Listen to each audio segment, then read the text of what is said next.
नमस्कार, मैं डॉक्टर वीना सिंह इग्नू के इस ऑनलाइन टीटीएच स्वयं प्रभा पोर्टल में आप सभी का स्वागत करती हूँ। आज ब्लॉक 3 यूनिट 6 की इकाई में हम प्रोडक्शन फंक्शन यानी कि उत्पादन क्षमता के बारे में जिक्र करेंगे। इससे पहले हम अर्थशास्त्र के बारे में थोड़ा सा और जानते हैं। अर्थशास्त्र सामाजिक विज्ञान की वह शाखा है जिसके अंतर्गत वस्तुओं और सेवाओं के उत्पादन, वितरण, विनिमय और उपभोग का अध्ययन किया जाता है। जैसा कि हम जानते हैं कि उत्पादन संबंधित सभी आर्थिक समस्याओं का अध्ययन हम माइक्रो इकोनॉमिक्स यानी कि व्यष्टि अर्थशास्त्र में करते हैं। व्यष्टि अर्थशास्त्र अर्थशास्त्र की वह शाखा है जो व्यक्ति इकाइयों जैसे एक उपभोक्ता, एक उत्पादक से संबंधित आर्थिक समस्याओं का अध्ययन करती है। अर्थशास्त्र की विषय वस्तु व्यष्टि और समष्टि दो भागों में विभाजित है। व्यष्टि अर्थशास्त्र उपभोक्ता के व्यवहार सिद्धांत को दिखाता है, उत्पादक व्यवहार सिद्धांत को दिखाता है, कीमत निर्धारण को दिखाता है और कल्याण अर्थशास्त्र को दिखाता है। वहीं समष्टि अर्थशास्त्र राष्ट्रीय आय तथा रोजगार, राजकोषीय नीतियां और मौद्रिक नीतियां, सरकारी बजट, विनिमय दर और भुगतान शेष के बारे में विस्तृत रूप से बहुत ही बड़े स्तर पे दर्शाता है। व्यष्टि अर्थशास्त्र के अंतर्गत हम उत्पादक व्यवहार सिद्धांत को हम एक इकाई द्वारा होने वाले परिवर्तित चीजों का हम अध्ययन करेंगे इस आज के लेक्चर में। सर्वप्रथम हमें यह जानने की आवश्यकता है कि संसाधन क्या है। संसाधन का अभिप्राय उन वस्तुओं और सेवाओं से है जिनका उपयोग अन्य वस्तुओं और सेवाओं के उत्पादन के लिए किया जाता है, जैसे भूमि, श्रम, पूंजी इत्यादि। संसाधन हमारे पास सीमित है और उनका उपयोग सही माने में सही तरीके से किया जाए, इसके लिए संसाधन की आवश्यकता और उन पे होने वाले बदलाव के बारे में भी जानकारी करनी चाहिए। संसाधनों की विशेषता क्या है? संसाधन दुर्लभ होते हैं, संसाधनों का वैकल्पिक प्रयोग होता है, जीवन के स्तर को प्रभावित करने के वाले कारक क्या क्या हैं? व्यक्ति की आय, स्वास्थ्य सेवाओं में की उपलब्धता, शिक्षा की उपलब्धता, ये सारी चीजें जीवन के स्तर को प्रभावित करती हैं। जैसा कि हम जानते हैं कि संसाधन दुर्लभ है और उनके वैकल्पिक प्रयोग भी किए जा सकते हैं, उसी के अनुसार हम इस यूनिट में आगे चलकर उत्पादन और उससे होने वाले तमाम बिंदुओं का अध्ययन करते रहेंगे। बुनियादी आर्थिक गतिविधियां क्या क्या हैं? उत्पादन, विनिमय और उपभोग। उपभोग से संबंधित जितनी भी चीजों की जानकारी थी वह एक व्यक्तिगत माने में और कंज्यूमर बिहेवियर के अंतर्गत हमने पढ़ी। उत्पादन से संबंधित जितनी भी जानकारी है वह इस यूनिट में हम पढ़ेंगे। सबसे गहन समस्या क्या है अर्थव्यवस्था की? क्या बनना चाहिए, क्या क्या बनना चाहिए, कैसे बनना चाहिए और किसके लिए बनना चाहिए? क्या क्या बनने में किन वस्तुओं का उत्पादन किया जाए, कितनी मात्रा में किया जाए, यह एक बहुत अहम और गहन प्रश्न है और यह अर्थव्यवस्था की समस्या भी है। कैसे बनना चाहिए? श्रम गहन तकनीकी से या पूंजी प्रधान तकनीकी से, या तो श्रमिकों के द्वारा यानी कि लेबर इंटेंसिव टेक्निक के द्वारा, या पूंजी प्रधान टेक्निक यानी कि कैपिटल इंटेंसिव टेक्निक के द्वारा। किसके लिए बनना चाहिए? व्यक्तिगत वितरण कितना है और कार्यात्मक वितरण कितना है? किन लोगों के लिए हमें बनाना है, कितनी डिमांड है, कितनी सप्लाई है, ये सारी चीजों का अध्ययन अर्थव्यवस्था की समस्याओं का निवारण करती है और उससे संबंधित जितने भी अहम बिंदु होते हैं जिनका हम आचरण करते हैं, जिनको हम अपने उसमें लाते हैं, काम में लाते हैं, वो सारी ही चीजें इसके समस्याओं के निवारण के लिए जरूरत होती हैं। आधार के रूप में अगर समझा जाए तो अर्थव्यवस्था बाजारिक अर्थव्यवस्था होती है और केंद्रीय योजनाबद्ध अर्थव्यवस्था भी होती है।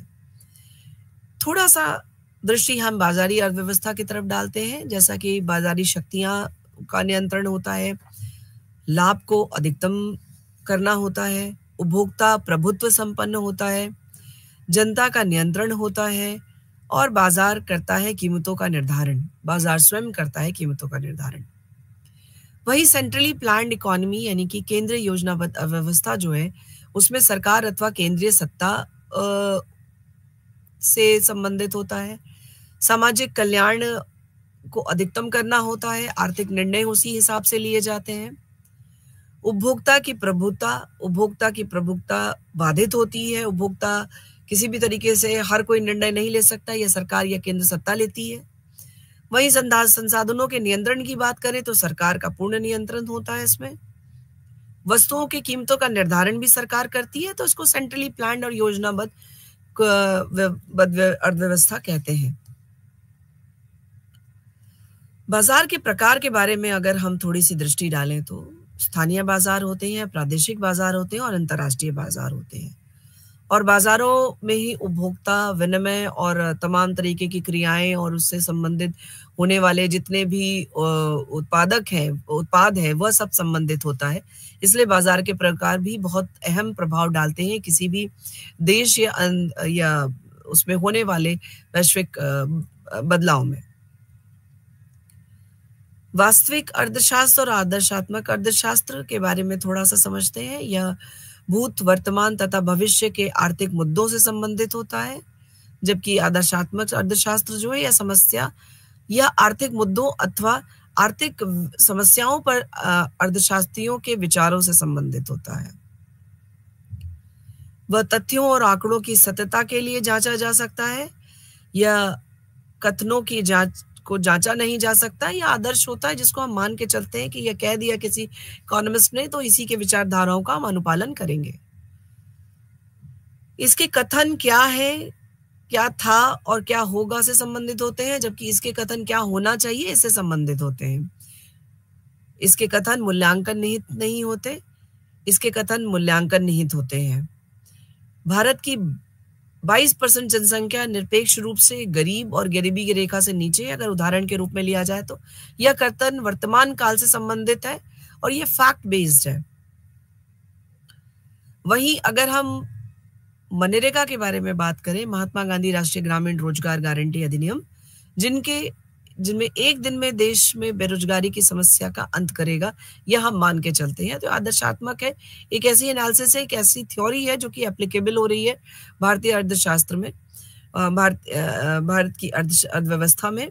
यह कथन अर्थशास्त्रियों का विचार है जिसकी सत्यता को जांचा नहीं जा सकता। इसे हम फुल प्रूफ नहीं कह सकते कि 100% श्योर है कि किसी भी तरीके से मनरेगा में होने वाले बदलाव जो है वो बेरोजगारी और गरीबी का उन्मूलन करेंगे और उसको हटाएंगे। तो यह दोनों उदाहरण से यह कई सारी चीजें अर्थशास्त्र के वास्तविक और आदर्शात्मक अर्थशास्त्र के बीच में होने वाले जितने भी डिफरेंसेस हैं और जितने भी अंतर हैं उनको दर्शाता है। आगे बढ़ते हुए हमने प्रोडक्शन पॉसिबिलिटी फ्रंटियर यानी कि उत्पादन संभावना वक्र के बारे में भी पढ़ा था।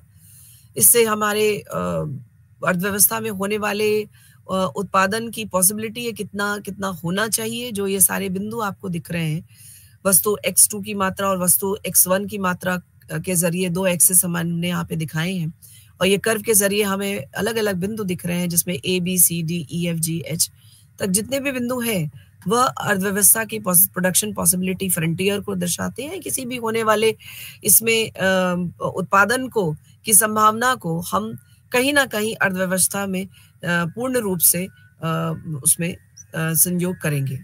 वहीं आई और जे के एक ऐसे बिंदु हैं, आई तो अंडर की तरफ आते हैं तो ये भी संभव है, बट जे और के कहीं ना कहीं इस प्रोडक्शन पॉसिबिलिटी वक्र से बाहर है और जे और के का अभिप्राय संयोग है।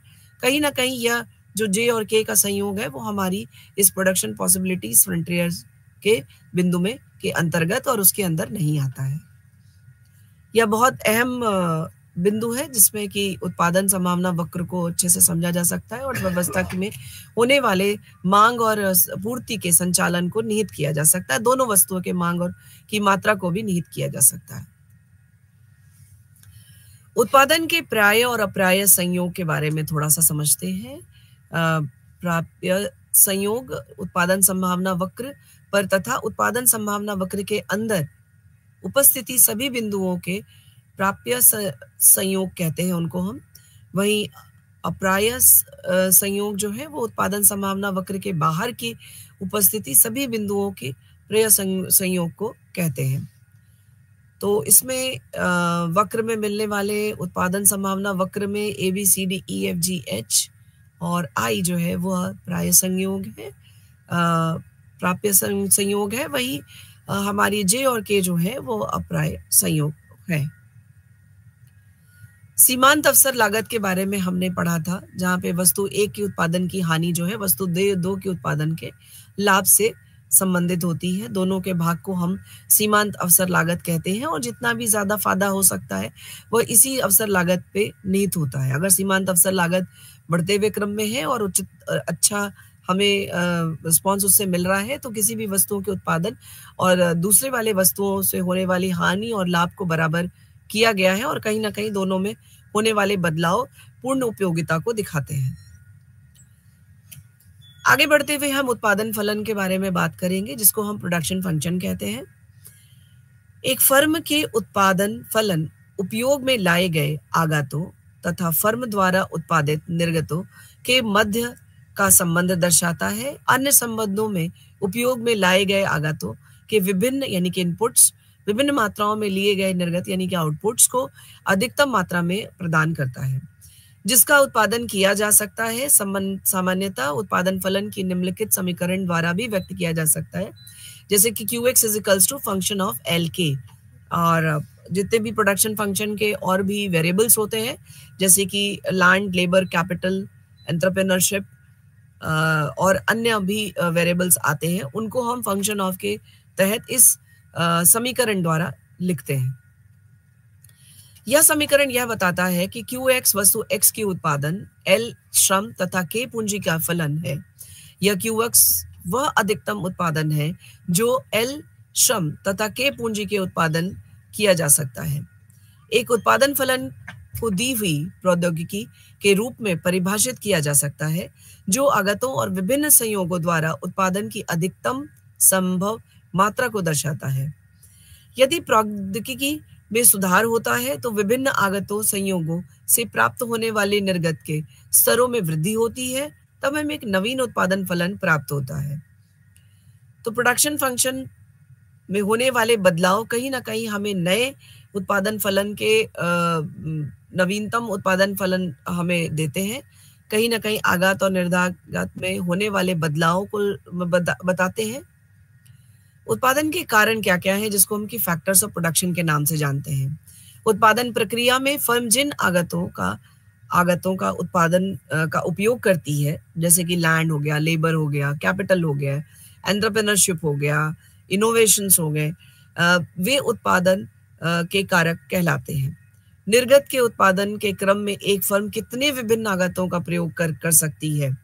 अवधारणा को समझने के लिए सरलता के लिए हम एक ऐसी फर्म की विचार करेंगे जो केवल 2 कारकों श्रम और पूंजी का प्रयोग करती है। इनमें होने वाले परिवर्तन में सिर्फ एक ही कारक है जिनमें परिवर्तन हो रहा है, उसी का विचार हम इस यूनिट में पहले ब्लॉक 3 इस यूनिट में पढ़ेंगे, 6 यूनिट में। उत्पादन के कारण का वर्गीकरण क्या है, विभिन्न रूप से किया जा सकता है, जैसे कि फिक्स फैक्टर यानी कि स्थिर कारक। स्थिर कारकों का सीधा संबंध अल्पकाल की अवधारणा से होता है। स्थिर कारक वह कारक है जिसको कि अमूलतः पूरी अवधारणा के संबंधित में जितनी भी प्रोसेस है उनके दौरान उनको फिक्स रखा जाता है, उनको हम स्थिर कारक कहते हैं। अल्पकाल में कम से कम एक कारक, और वैसे भी हम इस यूनिट में केवल एक ही परिवर्तनशील कारक के बारे में पढ़ेंगे, तो उसमें कम से कम एक कारक श्रम तथा पूंजी में परिवर्तन नहीं किया जा सकता, अतः वह स्थिर होता है। इस प्रकार स्थिर कारक वे कारक हैं जिनका प्रयोग उत्पादन में परिवर्तन होने वाले परिवर्तित नहीं होता है। इसकी मात्रा समान रहती है, जैसे कि अगर हमने लेबर में हम सीधा बदलाव कर सकते हैं शॉर्ट रन में, तो हमने लैंड को फिक्स कर रखा है, कहीं ना कहीं श्रम को या पूंजी को, कैपिटल को फिक्स कर रखा है। चाहे उत्पादन का स्तर कम या शून्य हो, भवन, भूमि, मशीनरी, संयंत्र और शीर्ष प्रबंधन सामान्यतः किसी फर्म में स्थिर कारकों के सामान्य उदाहरण माने जाते हैं, क्योंकि आमतौर पर इन्हें काफी समय के बाद बदला जाता है। हम ये मान के चलते हैं कि कम समय में हम सिर्फ श्रम में होने वाले अमूलचूल बहुत बड़े परिवर्तन कर सकते हैं, बहुत समय समय पर कम ज्यादा कर सकते हैं, लेकिन पूंजी में और भूमि में या भवन में, मशीनरी में, इन सारे संयंत्र और संयंत्रों में होने वाले प्रबंधन में कोई परिवर्तन है तो वह सामान्यतः या हमेशा फिक्स ही होते हैं, स्थिर ही होते हैं। उनमें बदलाव काफी लंबे समय यानी कि लॉन्ग रन में किया जा सकता है। परिवर्तित कारक यानी कि वेरिएबल फैक्टर्स कौन कौन से? फिक्स फैक्टर्स हमने देखा यानी कि स्थिर कारक हो गए। परिवर्तित कारक यानी कि वेरिएबल फैक्टर्स। परिवर्तित कारक वे कारक हैं जिनका प्रयोग उत्पादन में परिवर्तन होने से परिवर्तित होता है। सामान्यतः श्रम परिवर्तित कारक माने जाते हैं। अन्य बातें समान रहने पर एक वस्तु की अधिक इकाई का उत्पादन करने के लिए अधिक श्रम की आवश्यकता होती है। परिवर्तित कारक तब शून्य होता है जब उत्पादन का स्तर शून्य होता है, उन्हें वेरिएबल फैक्टर्स कहते हैं। वेरिएबल फैक्टर्स जो होते हैं वो कहीं ना कहीं कई मायने में बदलाव किए जा सकते हैं और कई लिमिट तक बदलाव किए जा सकते हैं, काफी मात्रा तक बदलाव किए जा सकते हैं। वही अल्पकाल और दीर्घकाल की ओर थोड़ा सा दृष्टि डालते हैं तो अल्पकाल यानी शॉर्ट रन, जिसमें कि कम से कम एक कारक श्रम तथा पूंजी में परिवर्तित नहीं किया जा सकता है, अतः वह स्थिर होता है। निर्गत स्तर में परिवर्तन लाने के लिए फर्म केवल दूसरे कारक में ही परिवर्तन करता है, जो कारक परिवर्तित कारक कहलाता है। सामान्यतः एक फर्म अब अल्पकाल में श्रम की विभिन्न मात्राएं उपयोग में लाकर उत्पादन स्तर में परिवर्तन कर सकती है, इसको हम शॉर्ट रन कहते हैं। वही लॉन्ग रन में उत्पादन के सभी कारकों में परिवर्तन लाया जा सकता है। यह फर्म निर्गत के विभिन्न स्तरों का उत्पादन करने के लिए दीर्घकाल में दोनों कारकों में साथ साथ परिवर्तन ला सकती है, अतः दीर्घकाल में कोई भी स्थिर कारक नहीं होता है। किसी भी विशेष उत्पादन प्रक्रम में दीर्घकाल साधारणतः अल्पकाल की तुलना में एक दीर्घ समय अंतराल को प्रकट करता है। विभिन्न उत्पादन प्रक्रमों के लिए दीर्घकाल कालविधि विभिन्न हो सकती है। जैसा कि हम देख रहे हैं, लॉन्ग रन यानी दीर्घकाल में कई कारकों में परिवर्तन हम ला सकते हैं। हम लैंड में, लेबर में तो परिवर्तन हम शॉर्ट रन में भी करते हैं, लॉन्ग रन में भी कर सकते हैं, बड़े स्केल पे कर सकते हैं। और वही भूमि में, पूंजी में, एंटरप्रेन्योरशिप में या किसी भी तरीके का प्रबंधन में बहुत सारे बड़े बदलाव ला सकते हैं। तो यह हमारे विभिन्न उत्पादन प्रक्रमों के लिए दीर्घकाल कालविधि में भिन्न हो सकती है। कुल उत्पाद, टोटल प्रोडक्ट, और औसत उत्पाद तथा सीमांत उत्पाद के बारे में पढ़ते हैं, क्योंकि उत्पाद के ये अभिन्न अंग हैं। उत्पाद हमें एक निश्चित समयावधि में उत्पादन के साधनों की किसी विशेष मात्रा में फर्म द्वारा उत्पादित उत्पादन को कुल जोड़ कुल उत्पाद कहलाता है। किसी फर्म में समय विधि बहुत आवश्यक चीज है। लॉन्ग रन, शॉर्ट रन, ये डिफाइन करना जरूरी है। उसमें उत्पादन के संसाधनों में किसी विशेष मात्रा में अगर बदलाव किया जा रहा है तो वो उत्पादित उत्पादन कुल जोड़ कुल उत्पाद कहलाता है। वहीं औसत उत्पाद जो है वो औसत उत्पाद को निर्गत के प्रति अपरिवर्तित आगत के रूप में परिभाषित किया जाता है। इसकी गणना हम टीपी अपॉन क्यू से अगर डिवाइड करें तो हमें औसत उत्पाद निकल के आ जाएगा। इसे इस प्रकार करते हैं, यहाँ एल के निरूपित रूप में तथा एपीएल औसत इकाई श्रम के लिए उत्पादन को दर्शाता है, इसलिए टीपीएल अपॉन क्वांटिटी अगर हम कर दें क्यूएल तो हमारा औसत उत्पाद निकल आएगा। वही आगे बढ़ते हुए सीमांत उत्पाद के बारे में बात करते हैं।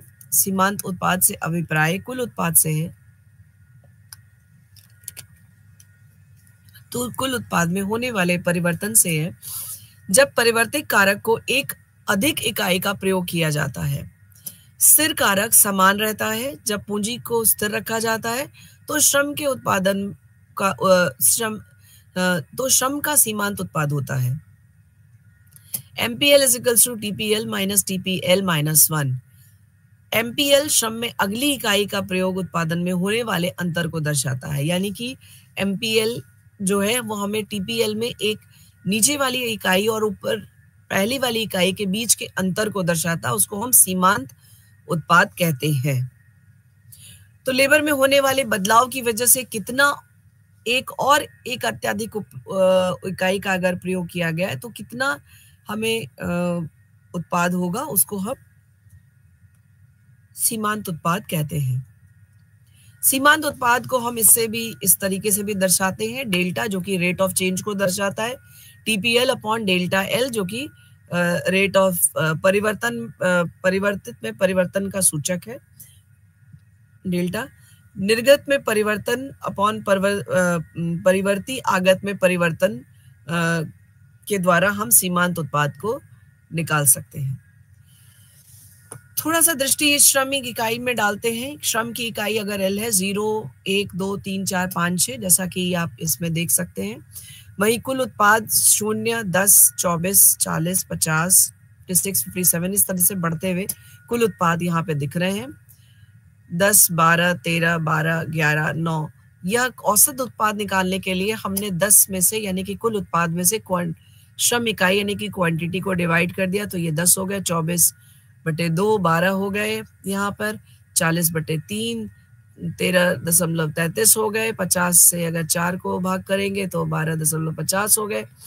वही 56 डिवाइडेड बाई 5 11.20, 57 डिवाइड बाई 6 9.50।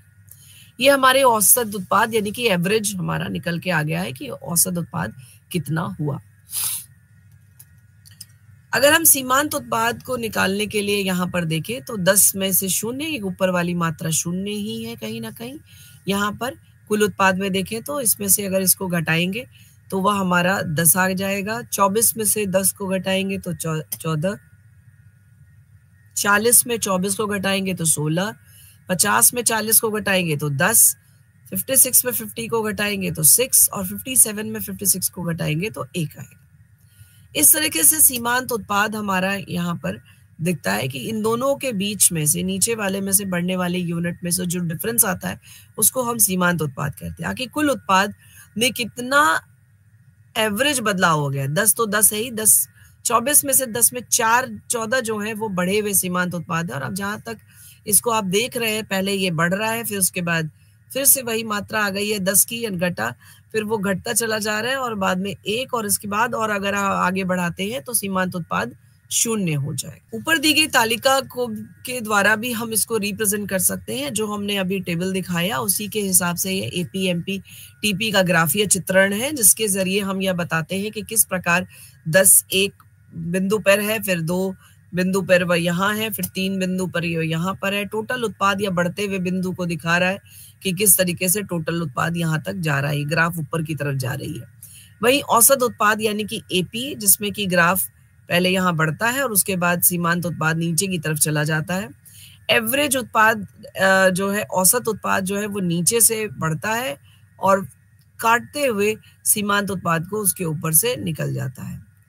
यह हमें यह दिखाता है कि एक बिंदु पर वहां औसत उत्पाद जो है वह सीमांत उत्पाद को काटता है। इस बिंदु पे समहाउ एक एवरेज हम कह सकते हैं कि कहीं ना कहीं बराबर है, श्रम और उत्पाद बिल्कुल एक जगह पर है, बराबरी पर है और सीमांत उत्पाद नीचे की तरफ गिरता हुआ है।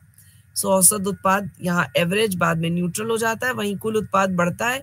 पर आगे और बढ़ेंगे तो वही diminishing laws of variable proportion को हम पढ़ेंगे, जिसमें हम देखेंगे कि इस प्रकार कुल उत्पाद, औसत उत्पाद और सीमांत उत्पाद में बार बदलाव की वजह से यह प्रोडक्शन फंक्शन उत्पाद में परिवर्तन आता है। ह्रासमान सीमांत उत्पाद का नियम इसी थ्योरी पे बेस्ड है। इस डायग्राम को जो आप देख रहे हैं, यह ह्रासमान सीमांत उत्पाद का नियम, law of diminishing marginal product. इसके पहले आप law of diminishing marginal product में, या हम उसको लॉ ऑफ वेरिएबल प्रोपोर्शन भी कहते हैं, परिवर्तित अनुपात नियम, law of diminishing marginal product. उसी तरीके से जैसे कि हम law of diminishing marginal utility पढ़ते थे। यूटिलिटी भी एक समय के बाद बढ़ती तो है पर घट जाती है जब टोटल यूटिलिटी फाइनल होती है, जहां पर आपकी मार्जिनल यूटिलिटी यानी कि कुल उपयोगिता शून्य होती है वहां पर टोटल यूटिलिटी हाईएस्ट होती थी, उसी प्रकार से यहाँ पर भी जैसा कि हम डायग्राम में देख सकते हैं कि कुल उत्पाद अपने एकदम चरम बिंदु पर है, सबसे ऊपर है, वहीं पर सीमांत उत्पाद जो है वो शून्य पे है। तो ये वैसा ही कुछ संबंध है जैसा कि हमने उपभोक्ता संबंधों में देखा था। यह व्यवहार चूंकि प्रोडक्शन का है, प्रोड्यूसर्स बिहेवियर को हम देख रहे हैं, तो इसमें उत्पाद और उसमें होने वाले परिवर्तन के द्वारा इसको हम समझेंगे। परिवर्तित अनुपात का नियम कहा जाता है लॉ ऑफ वेरिएबल प्रोपोर्शन। ह्रासमान सीमांत उत्पाद नियम के अनुसार अन्य संसाधनों का प्रयोग स्थिर रहने पर, अन्य संसाधन यानी कि और जो अदर वेरिएबल्स से अगर वो फिक्स्ड है, उनको वही कोई बदलाव किया जा रहा है, उनमें किसी भी तरीके का परिवर्तन नहीं है, तो एक परिवर्तित कारक के प्रयोग में वृद्धि की जाती है। तो एक स्तर के बाद सीमांत उत्पाद जो है वो घटने लगता है। अगर एक ही परिवर्तित कारक है, जैसे कि लेबर को हम बार बार बढ़ा रहे हैं, बढ़ाते चले जा रहे हैं, तो एक स्तर के बाद सीमांत उत्पाद जो है वह घटने लगता है, गिरने लगता है। जैसा कि आपने देखा कि इसमें लेबर स्टेबल के हिसाब से भी अगर आप देखें कि सीमांत उत्पाद पहले बढ़ा और उसके बाद घटने लगा, वैसे ही इसमें भी क्योंकि हम यहाँ बार बार लेबर बढ़ा रहे हैं, पहले 40 फिर 50 फिर इस तरीके से अगर हम लेबर बढ़ाते चले जा रहे हैं तो कहीं ना कहीं सीमांत उत्पाद एक लिमिट के बाद वह उसमें घटाव शुरू हो जाएगा। डायग्राम में भी हम देख सकते हैं कि पहले एक लिमिट ऊपर की तरफ है, फिर उसके बाद धीरे धीरे करके वो अपने आप ह्रासमान तीसरे बिंदु के बाद श्रम जो है वो गिरता हुआ प्रतीत हो रहा है, हालांकि टोटल प्रोडक्ट बढ़ता चला जा रहा है। इसे हम ह्रासमान सीमांत उत्पाद का नियम कहते हैं, law of diminishing marginal product या लॉ ऑफ वेरिएबल प्रोपोर्शन भी कहते हैं। परिवर्तित अनुपात का नियम के अनुसार यदि अन्य कारक का प्रयोग स्थिर रखते हुए किसी परिवर्तित कारक की इकाई बढ़ाई जाती है तो कुल उत्पाद प्रथम अवस्था में बढ़ती हुई दर से बढ़ता है, शुरुआत में वो बढ़ती हुई दर से बढ़ता है, दूसरी अवस्था में वह घटते हुए से बढ़ता है, ह्रासमान प्रतिफल के हिसाब से बढ़ता है, और तीसरी अवस्था में ऋणात्मक प्रतिफल हो जाता है, वह नीचे की तरफ घटता है और बाद में निगेटिव भी हो जाता है अगर सीमांत उत्पाद की बात करें तो। वही कुल उत्पाद की अगर हम बात करें तो वह पहले इंक्रीजिंग वेरिएबल्स होते हैं, इंक्रीजिंग रिटर्न्स होते हैं, दूसरी जो है वो बढ़ते हुए होता है पर डिमिनिशिंग रिटर्न्स होते हैं, तीसरी अवस्था में वो नेगेटिव रिटर्न होते हैं यानी कि घटने की अवस्था में आ जाता है। अन्य शब्दों में यदि अन्य शब्दों का प्रयोग स्थिर रखते हुए किसी परिवर्तित साधन की इकाई बढ़ाई जाती है तो सीमांत उत्पाद प्रथम अवस्था में बढ़ता है, दूसरी अवस्था में सीमांत उत्पाद घटता है परंतु घनात्मक रहता है, और तीसरी अवस्था में सीमांत उत्पादक ऋणात्मक हो जाता है यानी कि नेगेटिव हो जाता है। 3 स्टेजेस ऑफ रिटर्न के बारे में थोड़ा सा हम देखते हैं, जिसमें इसमें बहुत ही अच्छे तरीके से इसमें दर्शाया गया है कि किस तरफ से तीनों जो है वो स्टेजेस क्या क्या हैं। पहला जैसा कि आप देख रहे हैं मैंने 2 एक्सेस लिए हैं, इसको हम 2 एक्सेस डायग्राम भी कहते हैं। 2 एक्सेस में मतलब ये ऑलमोस्ट 360 डायग्राम भी शो कर सकता है, प्लस इसमें 2 ग्राफ लिए गए ऊपर की तरफ और नीचे की तरफ, इसमें टोटल प्रोडक्ट यहाँ लिया गया, मार्जिनल और एवरेज प्रोडक्ट लिया गया। जैसा कि आप देख सकते हैं कि इसमें पहली जो स्टेज है उसमें दोनों ही बढ़ रहे हैं, टोटल प्रोडक्ट तो बढ़ ही रहा है, हमारा मार्जिनल और एवरेज दोनों बढ़ रहा है जिसको हमने ग्रीन से डिनोट किया है। वही येलो पोर्शन जो है उसमें दोनों ही गिर रहे हैं, या एवरेज प्रोडक्ट तो थोड़ा सा बढ़ के कांस्टेंट हो गया है, जबकि टोटल प्रोडक्ट बढ़ रहा है और मार्जिनल प्रोडक्ट तो बिल्कुल घटते हुए नीचे की तरफ जा रहा है। इस बिंदु के बाद, इस पॉइंट के बाद जो येलो वाला पोर्शन जहां खत्म हो रहा है, जहां से रेड पोर्शन शुरू हो रहा है, वहां पे कहीं ना कहीं यह गिर रहा है टोटल प्रोडक्ट, क्योंकि वहां मार्जिनल प्रोडक्ट 0 है, और जहां ये गिर रहा है डिक्रीजिंग फेज में है, तीसरा स्टेज जो है वो डिक्रीजिंग स्टेज है, फेज है, वहां पे तो हल्का सा गिरते हुए कांस्टेंट है एवरेज प्रोडक्ट, वहीं मार्जिनल प्रोडक्ट निगेटिव है यानी कि माइनस में चला गया है। इस तरीके से 3 स्टेजेस के बारे में यहाँ पर बताया गया है कि एमपी नेगेटिव कब है, टीपी डिक्रीज कब करता है, workers get in each others way. तो कहीं ना कहीं अगर एमपी निगेटिव हो रहा है और टीपी डिक्रीज कर रहा है, तो कहीं ना कहीं हमारे बढ़ने जो जो श्रम हमने एक वेरिएबल लिया था जिसमें हम निरंतर बदलाव कर रहे थे, उसमें बहुत ज्यादा विचार करने की जरूरत है। कहीं ना कहीं वो कुछ अलग ही दिशा में जा रहे हैं काम करने वाले श्रमिक, और हमारा उत्पाद उतना नहीं हो पाएगा जितना कि हुआ करता था। परिवर्तित अनुपात के नियम के कारण क्या क्या है, थोड़ा सा हम इस पर दृष्टि डालते हैं। कारक अनुपात यानी कि उस अनुपात को बताता है जिसमें निर्गत उत्पन्न करने के लिए दो कारकों को संयोजित किया जाता है। जब हम एक कारक के आघात को स्थिर रखते हैं तथा दूसरों को निरंतर वृद्धि करते हैं तो कारक अनुपात में परिवर्तन आता है। प्रारंभ में उत्पादन को स्थिर कारक का अल्प प्रयोग होता है, इसलिए जैसे जैसे हम परिवर्तित कारक की मात्रा में वृद्धि करते हैं तब स्थिर तथा परिवर्तित कारक की समन्वयता कोऑर्डिनेशन में सुधार आता है और कारक अनुपात उत्पादन के लिए अधिकाधिक उपयुक्त होता है तथा सीमांत उत्पाद में वृद्धि हो जाती है। परंतु अनुपात के एक विशेष स्तर के पश्चात उत्पादन प्रक्रम परिवर्तित आगत के साथ में अत्यंत अस्त व्यस्त टू क्राउडेड हो जाता है। कई बार एक अंग्रेजी में कहावत भी है, too many cooks spoil the food. तो इसी तरीके से अगर बहुत ज्यादा एक स्तर के बाद परिवर्तित कारक में बदलाव किया गया, ज्यादा बढ़ाया गया, तो कहीं ना कहीं उसमें स्थिति जो है वो अस्त व्यस्त स्थिति आ जाएगी और उत्पादन की उत्पादक क्षमता पर असर पड़ता है। स्थिर कारक की तुलना में परिवर्तित कारक बहुत ज्यादा होते हैं और उत्पादन के लिए सर्वोत्तम अनुपात बिगड़ता जाता है। इसी कारण से सीमांत उत्पादन गिरना शुरू हो जाता है। कुल उत्पाद, सीमांत उत्पाद और औसत उत्पाद वक्र की आकृतियां के बारे में हम समझेंगे। कर्व, जिसको कि कुल उत्पादन वक्र का कर्व कैसा होता है, सीमांत उत्पादक वक्र और कर्व, औसत उत्पादक वक्र और कर्व। अन्य आघातों को स्थिर रखते हुए एक आघात की मात्रा में वृद्धि के परिणाम स्वरूप सामान्यतः प्रारंभ में निर्गत में वृद्धि होती है। आगत और निर्गत समतल में कुल उत्पादन वक्र प्रारंभ में निश्चित ही धनात्मक प्रवणता वक्र यानी कि पॉजिटिवली स्लोप्ड कर्व होता है। हम श्रम की इकाई समस्तरीय अक्ष हॉरिजॉन्टल एक्सिस पर और निर्गत ऊर्ध्वस्तर अक्ष यानी वर्टिकल एक्सिस पर मापते हैं। श्रम की एल इकाइयों के साथ फर्म निर्गत की अधिक से अधिक Q1 इकाई का उत्पादन कर सकती है। जैसा कि इस वक्र से तय है कि कुल उत्पादक श्रम वक्र जो है वो ऊपर की तरफ बढ़ते हुए है और वह हमें यह दिखा रहा है कि कहीं ना कहीं वह इंक्रीजिंग और उसके बाद diminishing and then decreasing returns की तरफ जाएगा। और यह कर्व जो है यह मापता है कि श्रम की इकाई और फर्म में निर्गत अधिक से अधिक Q1 इकाई में का उत्पादन कर सकती है। इतनी क्वांटिटी जो है वह के लोग ही वाकई में लगेंगे श्रम के रूप में, ताकि उत्पादन क्षमता को एक नियंत्रित दिशा दी जा सके। परिवर्तित अनुपात के नियम के अनुसार यदि अन्य संसाधनों का प्रयोग स्थिर रखते हुए किसी परिवर्तित संसाधन की इकाई बढ़ाई जाए तो कुल उत्पाद प्रथम अवस्था में बढ़ती दर से बढ़ता है, बढ़ते हुए यानी कि इंक्रीजिंग रिटर्न्स होते हैं। दूसरी अवस्था में घटती दर से तीसरी अवस्था में घटने लगता है।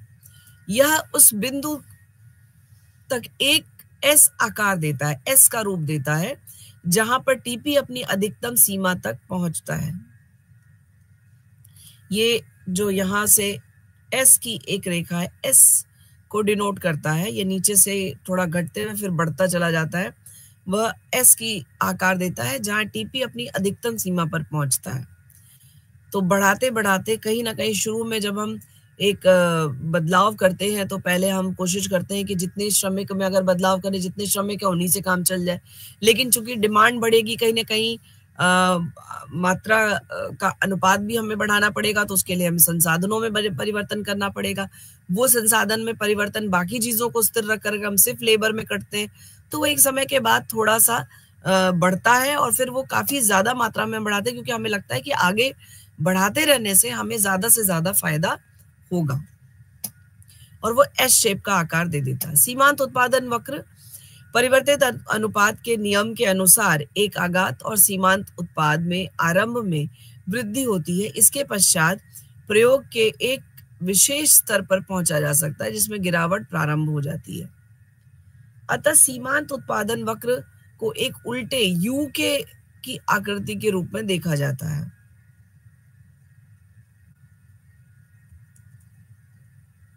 आप इसमें देख सकते हैं कि किस प्रकार सीमांत उत्पादन वक्र पहले बहुत तेजी से बढ़ता है और उतनी ही तेजी से नीचे आता है, तो उल्टे यू का एक शेप बन जाता है इसमें।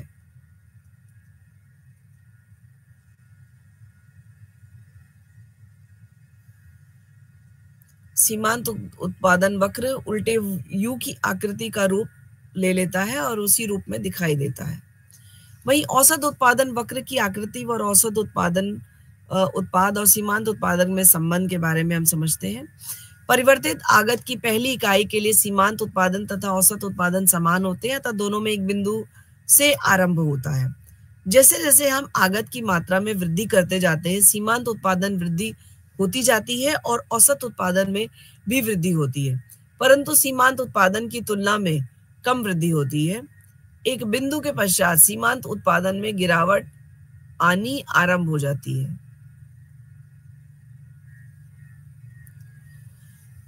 जब तक हम सीमांत उत्पादन का मूल्य और प्रचलित और औसत उत्पाद के मूल्य की तुलना से अधिक रहता है, MP is greater than AP, जिसको हम कह सकते हैं, औसत उत्पाद में वृद्धि होती रहती है।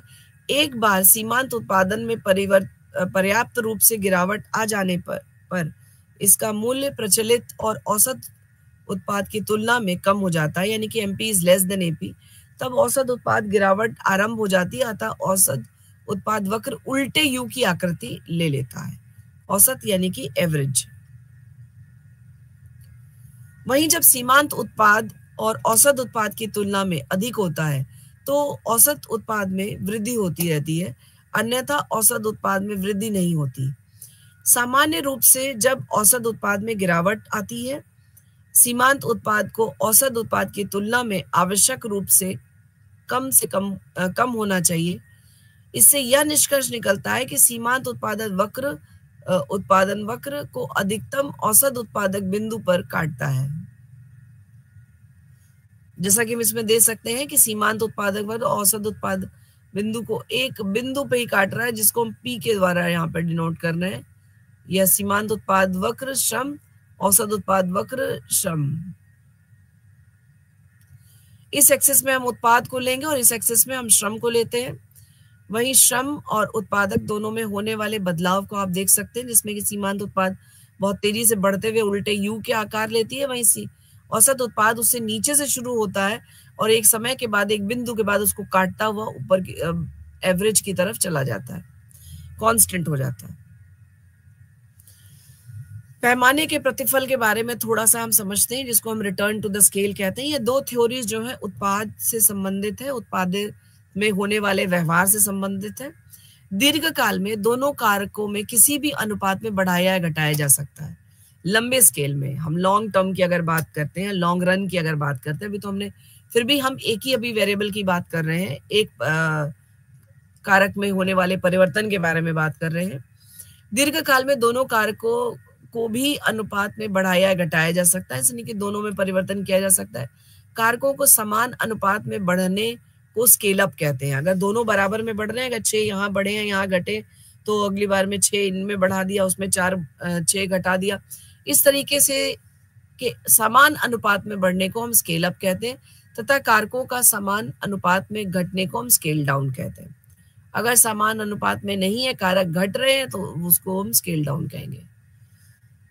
जब सभी आगतों में समानुपातिक वृद्धि निर्गत और अनुपात में वृद्धि उत्पन्न करती है, तो उत्पादन फलन पैमाने के स्थिर प्रतिफल यानी कि constant return to the scale को दर्शाता है।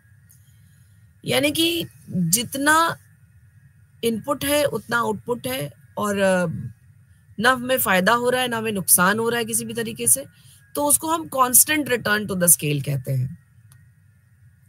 जब हम आगतों और समानुपातिक वृद्धि निर्गत में अनुपात से अधिक वृद्धि उत्पन्न करता है तो उस उत्पादन को पैमाने के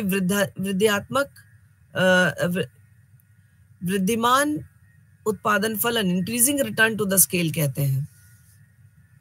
जब हम आगतों के अनुपातिक वृद्धि की तुलना में निर्गत में समानुपातिक वृद्धि कम होती है तो पैमाने के ह्रासमान प्रतिफल यानी कि decreasing return to the scale होता है। तो decreasing, increasing and constant 3 return to the scale होते हैं पैमाने के प्रतिफल जिनको हम कहते हैं।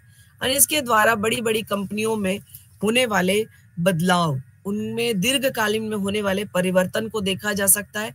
किस प्रकार return to the scale positive है तो ठीक है, इंक्रीजिंग है तो बहुत अच्छा है, अच्छे से अच्छा प्रॉफिट आएगा, कांस्टेंट है तो ना फायदा है ना नुकसान है, तो we can go ahead. But diminishing return और decreasing return to the scale बहुत ज्यादा बड़े पैमाने में ह्रासमान प्रतिफल को दर्शाता है।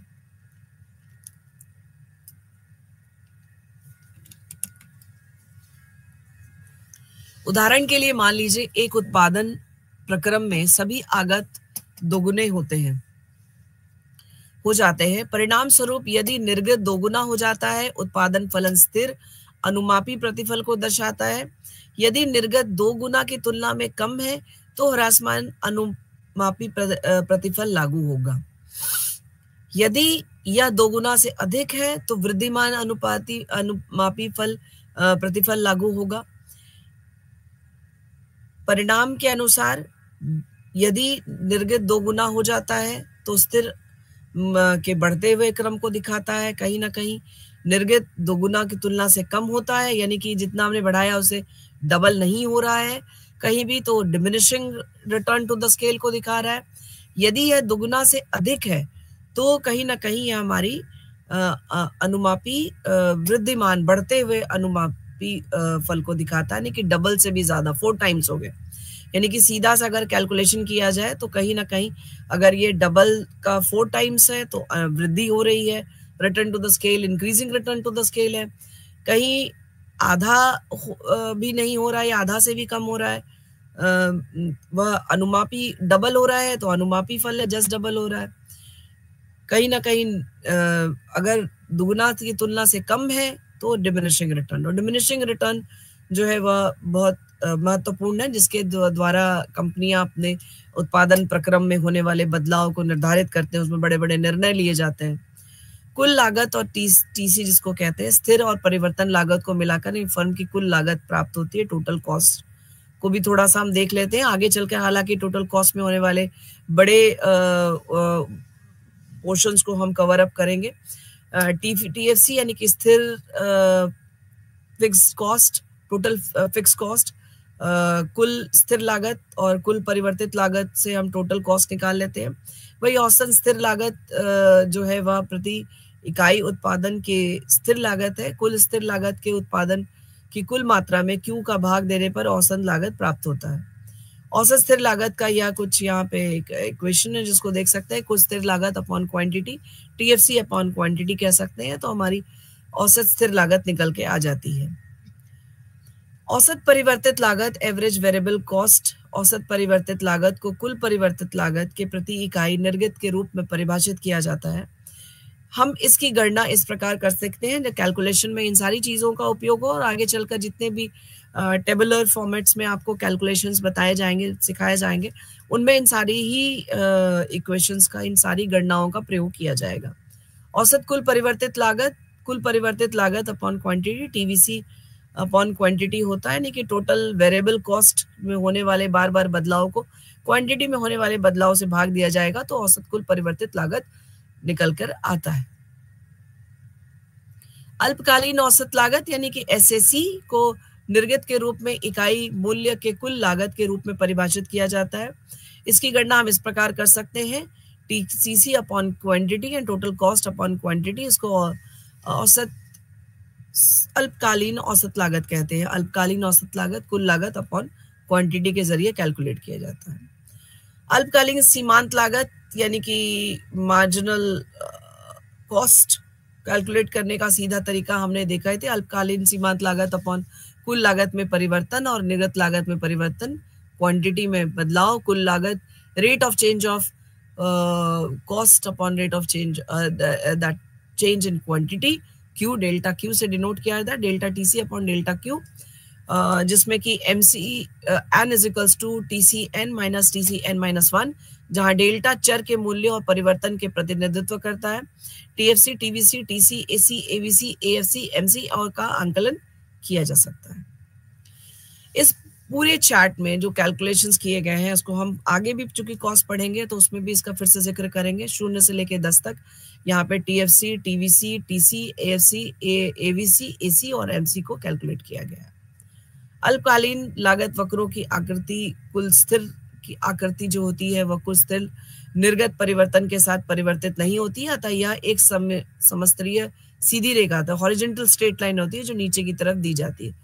स्थिर लागत जो लगने हैं वो तो लगेंगे कॉस्ट में, इसको इस तरीके से दर्शाया गया। हालांकि इसके बारे में हम विस्तृत रूप से और भी आगे पढ़ेंगे, कुल परिवर्तित लागत को भी पढ़ेंगे। यह उल्टे एस शेप की तरह होता है, ये आप देख सकते हैं इसमें डायग्राम में किस तरह से एस शेप की कुल परिवर्तित लागत को दर्शाया गया है लागत और निर्गत के बीच में। कुल लागत का वक्र आकृति जो होती है वह उल्टे एस के शेप में होती है, और यह इसका कारण परिवर्तित अनुपात के नियम है, चूंकि वह टीएफसी के वक्र क्षैतिज अक्ष के समानांतर होता है। टीसी और टीवीसी वक्र के बीच में के अंतर निर्गत के प्रत्येक स्तर पर समान और टीएफसी के बराबर होता है। इसको इसमें हम देख सकते हैं किस प्रकार से टीएफसी जो है कुल लागत हमारी यहाँ से शुरू हो रही है, जबकि कुल स्थिर लागत हमारी यहाँ स्ट्रेट लाइन पे है और कुल परिवर्तित लागत 0 एक्सिस से शुरू हो रही है। तो टोटल लागत को दोनों को जोड़ करके हम टोटल लागत को C1 से दिखा सकते हैं। वही Q1 पे C2 और C3 दो बिंदु हैं जिसमें होने वाले लागत में बदलाव को दिखाया जा सकता है। यह रेक्टेंगुलर हाइपरबोला कहलाता है, जो हमारा औसत स्थिर लागत है। इसकी आकृति ऊपर से नीचे घटते हुए उसमें होती है, तो यह ज्यादातर ये मनमाने ढंग से बड़ा होता है, अत्यधिक के निकट होता है बेसिकली।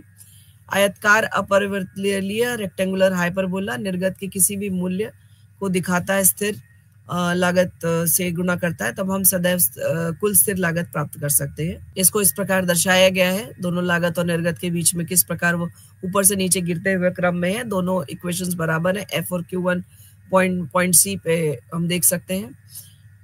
उससे यह आयताकार अति परवलय है तथा आयत OFCQ हमें कुल स्थिर लागत का क्षेत्रफल देता है कि इतना क्षेत्रफल हमारे कुल स्थिर लागत का।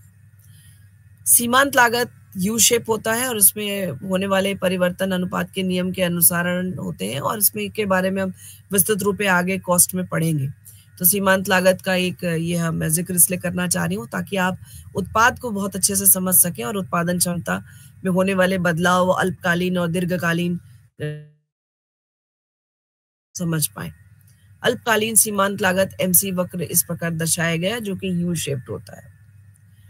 औसत परिवर्तन लागत एवीसी वक्र की आकृति अल्पकालीन सीमांत लागत वक्र के संबंध में है। निर्गत के प्रथम इकाई के लिए अल्पकालीन सीमांत लागत तथा औसत परिवर्ती लागत एक ही है, अतः दोनों अल्पकालीन सीमाओं में जैसे जैसे निर्गत की वृद्धि होती है अल्पकालीन सीमांत लागत में गिरावट आती है, औसत परिवर्तन लागत में भी गिरावट आती है।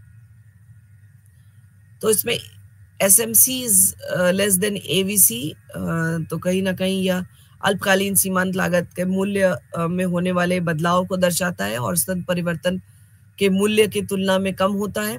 वहीं एक बार जब अल्पकालीन सीमांत लागत की पर्याप्त रूप से वृद्धि हो जाती है तो कहीं ना कहीं मूल्य औसत परिवर्तन लागत के मूल्य की तुलना में अधिक हो जाता है, यानी कि SMC is greater than AVC। तब औसत परिवर्तन लागत में वृद्धि यानी आरंभ हो जाती है, अतः औसत परिवर्तन लागत वक्र यू आकार का हो जाता है। इसमें हम देख सकते हैं औसत परिवर्तन लागत किस प्रकार यू बिंदु की तरह है और बी पॉइंट है और उसका क्षेत्रफल जो है VBQ0 है, और यह हमें दिखाता है कि किस प्रकार औसत परिवर्तन लागत में दोनों में लागत और निर्गत में होने वाले बदलाव को दर्शा रहा है। औसत परिवर्तन लागत वक्र जो कुल परिवर्तित लागत निकालने हेतु हम अगर देखें तो निर्गत स्तर पर Q0 के आयात पर OVBQ0 का क्षेत्रफल कुल परिवर्तन लागत इज इक्वल्स टू औसत परिवर्तन लागत गुणे मात्रा होती है।